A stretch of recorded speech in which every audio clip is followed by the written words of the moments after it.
GeM TV நேயர்களுக்கு அன்பு வணக்கங்களை கூறிக்கொண்டு வழக்கம்போல் முழுமுதற் கடவுளாம் விநாயகப் பெருமானை வணங்கி இன்றைய 12 ராசிகளுக்கான பலன்கள். இன்று 5/8/2025 ஆடி மாதம் 20ஆம் நாள், விஸ்வாவசு வருடம்.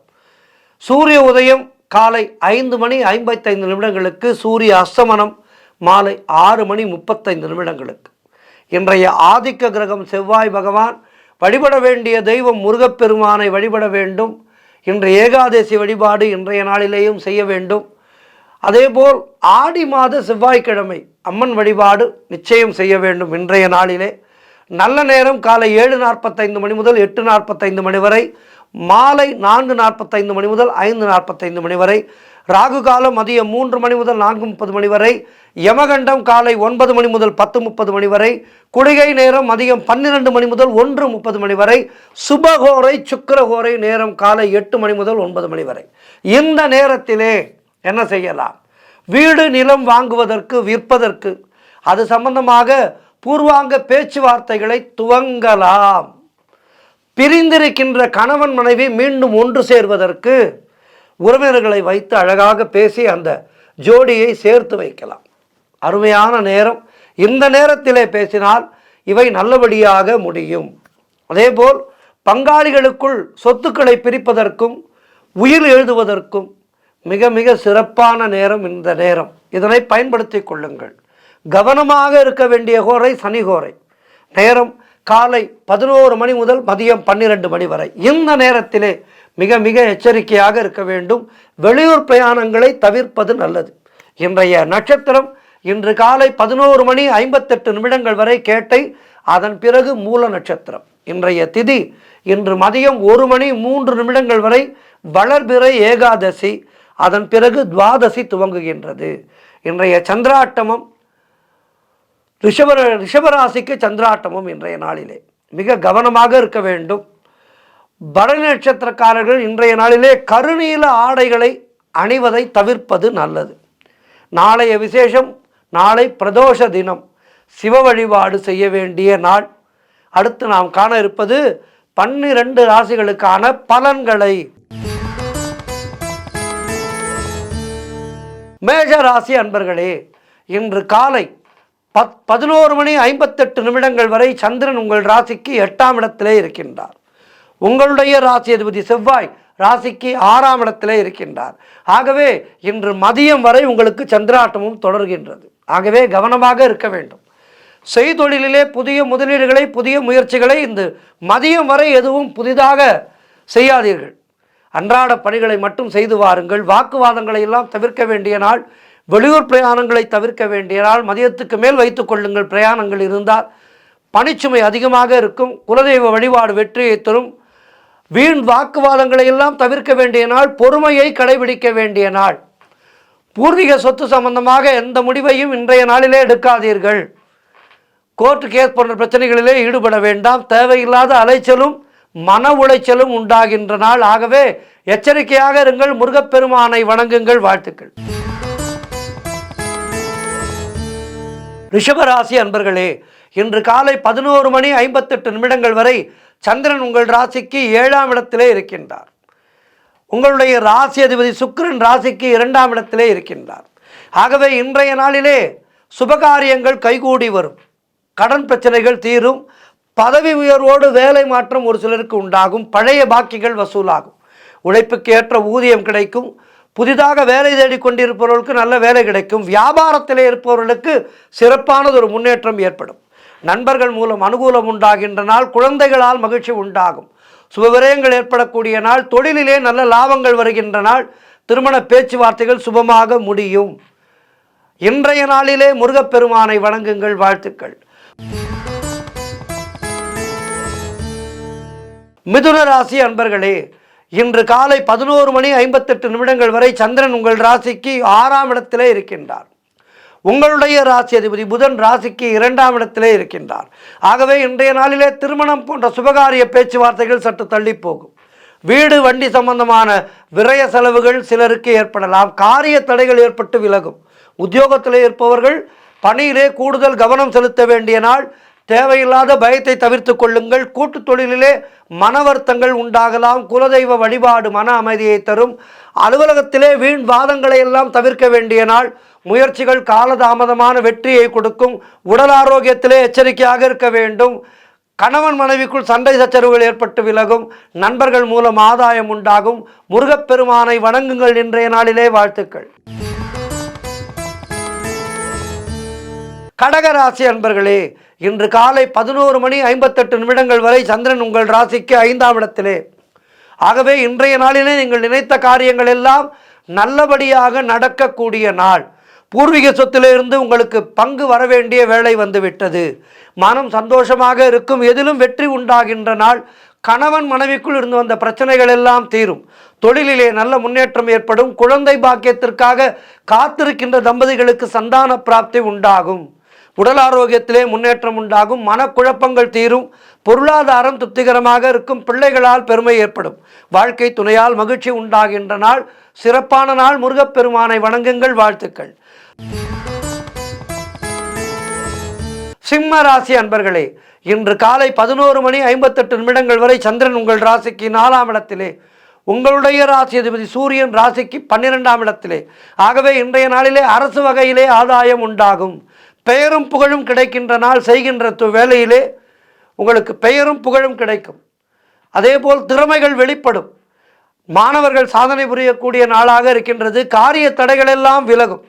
குழந்தை பாக்கியத்திற்காக காத்திருக்கின்ற தம்பதிகளுக்கு சந்தான பிராப்தி உண்டாகும். பொருளாதாரத்திலே பெரும் வளர்ச்சி உண்டாகும். குடும்ப ஒற்றுமை சந்தோஷத்தை தரும். தொழிலிலே நல்ல முன்னேற்றங்கள் உண்டாகின்ற நாள். உழைப்புக்கு ஏற்ற ஊதியம் கிடைக்கும். வேலை தேடிக் கொண்டிருப்பவர்களுக்கு நல்ல வேலை கிடைக்கும். எதிர்பார்த்த சுபகாரியங்கள் எல்லாம் நல்லபடியாக நடக்கின்ற அற்புதமான நாள். இன்றைய நாளிலே முருகப்பெருமானை வணங்குங்கள். வாழ்த்துக்கள். கன்னிராசி அன்பர்களே, இன்று காலை 11:58 வரை சந்திரன் உங்கள் ராசிக்கு 3ஆம் இடத்திலே இருக்கின்றார். உங்களுடைய ராசி அதிபதி புதன் ராசிக்கு 11ஆம் இடத்திலே இருக்கின்றார். ஆகவே இன்றைய நாளிலே உங்களுக்கு எல்லா விதமான வளங்களும் கிடைக்கும். புதிய தொழில் முயற்சிகள் எல்லாம் பெரும் வெற்றியை பெறும். கடன் தொல்லைகள் விலகும். நண்பர்கள் மூலம் எதிர்பார்த்த உதவிகள் கிடைக்கும். தந்தை உறவு வழியிலே நல்ல அனுகூலங்கள் உண்டாகும். புதிய வேலை தேடி கொண்டிருப்பவர்களுக்கு நல்ல வேலை கிடைக்கும். வியாபாரத்திலே நல்ல வளர்ச்சி உண்டாகும். திருமணம் போன்ற சுபகாரிய பேச்சுவார்த்தைகள் இனிதே முடியும். பதவி உயர்வு, வேலை மாற்றம் போன்றவை சிலருக்கு கிடைக்கும். திடீர் அதிர்ஷ்டங்கள் சிலருக்கு தேடி வரும். கணவன் மனைவியிடையே ஒற்றுமை ஏற்படும். சுபகாரியங்கள் நடைபெறக்கூடிய நல்ல நாள். கூட்டு தொழில் சிறப்பாக இருக்கும். வாழ்த்துக்கள். துலாம் ராசி அன்பர்களே, இன்று காலை 11:58 வரை சந்திரன் உங்கள் ராசிக்கு 2ஆம் இடத்திலே. உங்களுடைய ராசி அதிபதி சுக்கிரன் ராசிக்கு 9ஆம் இடத்திலே. ஆகவே இன்றைய நாளிலே வீடு வண்டி வாகன யோகம் உண்டாகும். உங்களுடைய முயற்சிகள் எல்லாம் பெரும் வெற்றி பெறுகின்ற நல்ல நாள். உத்தியோகத்திலே இருப்பவர்களுக்கு சம்பள உயர்வும் பதவி உயர்வும் இடமாற்றமும் கிடைக்கும். திருமண பேச்சுவார்த்தைகள் சுபமாக முடியும். நண்பர்கள் உறவினர்களால் ஆதாயம் உண்டாகும். தந்தை வழி சொத்துக்கள் கைக்கு வருகின்ற நாள். உங்களுடைய முயற்சிகள் எல்லாம் பெரும் வெற்றியை பெறும். குழந்தை பாக்கியத்திற்காக காத்திருக்கின்ற தம்பதிகளுக்கு சந்தான பிராப்தி உண்டாகும். கணவன் மனைவியிடையே நல்ல ஒற்றுமை ஏற்படும். எல்லா விதமான முயற்சிகளும் சிறப்பாக முடிகின்ற அற்புதமான நாள். முன்னோர்களுடைய ஆசீர்வாதம் பரிபூர்ணமாக கிடைக்கும். குலதெய்வ வழிபாடு கிடைக்கும். முருகப்பெருமானை வணங்குங்கள். இன்றைய நாளிலே வாழ்த்துக்கள். விருச்சிக ராசி அன்பர்களே, இன்று காலை 11:58 வரை சந்திரன் உங்கள் ராசியிலேயே இருக்கின்றார். உங்களுடைய ராசி அதிபதி செவ்வாய் ராசிக்கு 11ஆம் இடத்திலே. ஆகவே இன்றைய நாளிலே திருமணம் போன்ற சுபகாரிய பேச்சுவார்த்தைகள் இனிதே முடியும். உறவினர்களோடு இருந்து வந்த மன வருத்தங்கள் தீரும். வியாபாரத்திலே நல்ல முன்னேற்றம் உண்டாகும். அலுவலகத்திலிருந்து வந்த நெருக்கடிகள் குறையும். பழைய பாக்கிகள் வசூலாகும். காரிய வெற்றிகள் உண்டாகின்ற நாள். பூர்வீக சொத்திலிருந்து வந்த பிரச்சனைகள் எல்லாம் தீரும். கடன் பிரச்சனைகள் விலகும். வீடு வண்டி வாகன மாற்றம் ஒரு சிலருக்கு உண்டாகும். நண்பர்கள் மூலம் அனுகூலம் உண்டாகும். புதிய முயற்சிகள் வெற்றியை தரும். பொருளாதாரம் திருப்திகரமாக இருக்கும். வாழ்க்கை துணையால் மகிழ்ச்சி உண்டாகும். இன்றைய நாளிலே முருகப்பெருமானை வணங்குங்கள். வாழ்த்துக்கள். தனுசு ராசி அன்பர்களே, இன்று காலை 11:58 வரை சந்திரன் உங்கள் ராசிக்கு 12ஆம் இடத்திலே இருக்கின்றார். உங்களுடைய ராசி அதிபதி குரு ராசிக்கு 7ஆம் இடத்திலே இருக்கின்றார். ஆகவே பொருளாதாரம் நெருக்கடியாக இருக்கும். உத்தியோக உயர்வும் பணியிட மாற்றமும் கிடைக்கும். அலுவலகத்திலே மற்றவர்களுடைய பிரச்சனைகளிலே தலையிடக்கூடாது. தொழிலிலே புதிய முதலீடுகளை தவிர்க்க வேண்டும். வெளியூர் பிரயாணங்கள் செல்வதை தவிர்க்க வேண்டிய நாள். புதிதாக இன்றைய நாளிலே கடன் எதுவும் வாங்காதீர்கள். மேலதிகாரிகளால் நெருக்கடிகள் உண்டாகும். வேலை மாற்றம் ஒரு சிலருக்கு உண்டாகும். அலுவலகத்திலே வேலை பளு அதிகமாக இருக்கும். தேவையில்லாமல் மற்றவர்களுடைய விஷயங்களிலே தலையிடாதீர்கள். குலதெய்வ வழிபாடு வெற்றியை தரும். வாழ்த்துக்கள். மகர ராசி அன்பர்களே, இன்று காலை 11:58 வரை சந்திரன் உங்கள் ராசிக்கு 11ஆம் இடத்திலே இருக்கின்றார். உங்களுடைய ராசி அதிபதி சனி ராசிக்கு 2ஆம் இடத்திலே இருக்கின்றார். ஆகவே பிள்ளைகளால் பெருமை ஏற்படும். தொழில் மற்றும் வியாபாரத்திலே சிறப்பான முன்னேற்றம் ஏற்படும். காரிய தடைகள் எல்லாம் விலகி காரிய வெற்றிகள் உண்டாகின்ற நாள். மனம் உற்சாகமாக காணப்படக்கூடிய நல்ல நாள். பணவரவு அதிகரிக்கும். பொருளாதாரம் திருப்திகரமாக இருக்கும். தொட்டதெல்லாம் பொன்னாக கூடிய அற்புதமான நாள். வாழ்க்கை துணையால் மகிழ்ச்சி உண்டாகும். நண்பர்களோடு இருந்து வந்த மன வருத்தங்கள் எல்லாம் தீரும். வேலையிலே காத்திருந்த இடமாற்றம் அமையும். முன்னோர்களுடைய சொத்திலிருந்து உங்களுக்கு வரவேண்டிய பங்கு கைக்கு வரும். செய்கின்ற செயலிலே பெயரும் புகழும் கிடைக்கும். உடல் ஆரோக்கியம் திருப்திகரமாக இருக்கும். சிறப்பான நாள் இது. முருகப்பெருமானை வணங்குங்கள். வாழ்த்துக்கள். கும்பராசி அன்பர்களே, இன்று காலை 11:58 வரை சந்திரன் உங்கள் ராசிக்கு 10ஆம் இடத்திலே இருக்கின்றார். உங்களுடைய ராசி அதிபதி சனி ராசியிலேயே இருக்கின்றார். ஆகவே வண்டி வாகன மாற்றம் ஏற்படும். தாய் வழி சொந்தங்களின் உதவிகள் எல்லாம் கிடைக்கும். பொருளாதாரத்திலே பெரும் வளர்ச்சி உண்டாகும். கணவன் மனைவிடையே நல்ல ஒற்றுமை ஏற்படும். உடல் ஆரோக்கியம் நன்றாக இருக்கும். காரிய அனுகூலம் உண்டாகும். உத்தியோக வகையிலே நல்ல மாற்றம் ஏற்படும். எதிர்பார்த்த பணம் கைக்கு வரும். திருமணம் போன்ற சுபகாரிய பேச்சுவார்த்தைகள் இனிதே முடியும். வீடு கட்டுவதற்கான முயற்சிகளிலே பெரும் வெற்றி கிடைக்கும். உங்களுடைய முயற்சிகள் எல்லாம் வெற்றி பெற்று மனக்குழப்பங்கள் தீருகின்ற அற்புதமான நாள். முருகப்பெருமானை வணங்குங்கள். வாழ்த்துக்கள். மீனராசி அன்பர்களே, இன்று காலை 11:58 வரை சந்திரன் உங்கள் ராசிக்கு 9ஆம் இடத்திலே இருக்கின்றார். உங்களுடைய ராசி அதிபதி குரு ராசிக்கு 4ஆம் இடத்திலே இருக்கின்றார். ஆகவே எதிர்பார்த்த பணம் கைக்கு வரும். வியாபாரத்திலே நல்ல லாபங்கள் ஏற்படும். நீங்கள் நினைத்தது அனைத்தும் நல்லபடியாக நடக்கக்கூடிய அற்புதமான நாள். பயணங்கள் அதிகமாக மேற்கொள்வீர்கள். காரிய தடைகள் எல்லாம் விலகும். கூட்டு தொழிலிலே நல்ல லாபங்கள் ஏற்படும். உறவினர்கள் மூலம் நல்ல ஆதாயம் உண்டாகும். உத்தியோக உயர்வும் பதவி உயர்வும் இடமாற்றமும் உண்டாகும். குழந்தைகளால் மகிழ்ச்சி உண்டாகும். உடல் ஆரோக்கியம் சிறப்பாக இருக்கும். அலுவலகத்திலே புதிய பொறுப்புகள் மகிழ்ச்சியை தரும். மொத்தத்தில் இன்றைய நாள் அற்புதங்கள் தேடி வருகின்ற நல்ல நாள். நன்மைகள் நடக்கின்ற அற்புதமான நாள். முருகப்பெருமானை வணங்குங்கள். வாழ்த்துக்கள். 12 ராசியினருக்கும் இன்றைய நாள் மிக சிறப்பாக இருக்க பிரார்த்திக்கின்றேன். நன்றி, வணக்கம். இன்றைய ஆன்மீக தகவல். இன்றைக்கு நாம் காண இருப்பது ராமாயணத்திலே நிகழ்ந்த அற்புதமான ஒரு நெகிழ்ச்சியான சம்பவத்தை பற்றி பார்க்க இருக்கின்றோம். ராமாயணத்திலே வருகின்ற எல்லா பாத்திரங்களுமே நமக்கு ஏதோ ஒரு வகையிலே இந்த உலக வாழ்க்கையினுடைய தத்துவங்களை நமக்கு சொல்கின்ற பாத்திரங்களாகும். ராமாயணம் என்பது உண்மையாக நடந்த வரலாறு. இன்றைக்கும் அயோத்தி ராமர் ஆலயத்திலே ராமபிரானுடைய கருணையானது நமக்கெல்லாம் பொழிந்து கொண்டே இருக்கின்றது. அவருடைய கருணை இல்லாமல் அயோத்தியிலே அப்படி ஒரு மிகப்பெரிய ஆலயம் எழும்ப வாய்ப்பே இல்லை. எனவே ராமாயணம் என்பது கட்டுக்கதை அல்ல, அது நிகழ்ந்த ஒரு அற்புதமான சம்பவம். இறைவன் தன்னுடைய அவதாரத்தை அற்புதமாக நடத்தி காட்டி நாம் எல்லோரும் இந்த கலியுகத்திலே எப்படி வாழ வேண்டும் என்பதை நமக்கு வாழ்ந்து காட்டி புரிய வைத்திருக்கின்றார் ஸ்ரீமன் நாராயணன். ராமாயணத்திலே எத்தனையோ நெகிழ்ச்சியான கட்டங்கள் எல்லாம் இருக்கின்றது. பாசம், அன்பு, பிரிவு, காதல் என ஏராளமான கதாபாத்திரங்கள் உணர்ச்சி பிழம்பாக அதிலே இடம்பெற்றிருக்கின்றது. அந்த வரிசையிலே இன்றைக்கு நாம் பார்க்க இருக்கின்ற அற்புதமான ஒரு நிகழ்வு ஹனுமனுடைய தீவிரமான பக்திக்கு சான்றாக விளங்குகின்றது. ராமாயண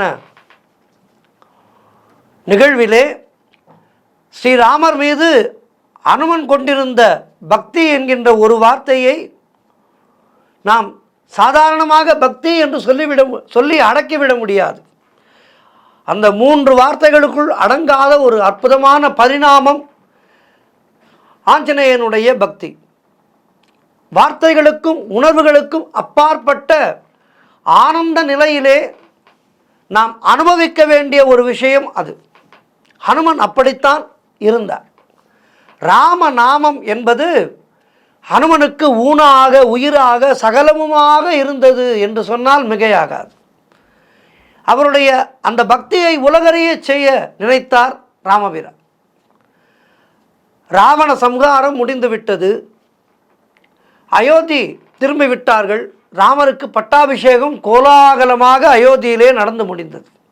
அந்த பட்டாபிஷேக விழாவிலே தனக்கு போரிலே உதவி செய்த அத்துணை பேர்களையும் கௌரவித்து கொண்டிருந்தார் ஸ்ரீராமர். அந்த வகையிலே ஹனுமாரை கௌரவிக்க எண்ணினார். இதற்கு பூரணமான எண்ணம் சீதாதேவியாரும் கொண்டிருந்தார். சீதாதேவியாரும் ராமபிரானும் இருவரும் ஒரு சேர ஹனுமனை கௌரவிக்க எண்ணினார்கள். ஸ்ரீராமருக்கு ஹனுமன் ஆற்றிய சேவையை போற்றும் வகையிலே அரிதிலும் அரிதான ஒரு அழகான முத்து மாலையை பரிசாக அளித்தாள் சீதாதேவி. பரிசாக அளித்தார் சீதாதேவி. சீதாதேவியை தன்னுடைய தாய்க்கும் மேலாக நினைத்தவர் அனுமான். அன்னை அளிப்பதால் மிகுந்த மரியாதையோடு அந்த முத்து மாலையை பெற்றுக்கொண்டு அந்த மாலையின் ஒவ்வொரு முத்து பரல்களையும் பற்களாலே கடிக்க துவங்கினார். இந்த வித்தியாசமான செய்கையை கண்டு அவையிலே அமர்ந்திருந்த அறிஞர்கள், அமைச்சர்கள், மிகப்பெரிய பதவியிலே இருந்தவர்கள் எல்லாம் ஆச்சரியம் அடைந்தனர்.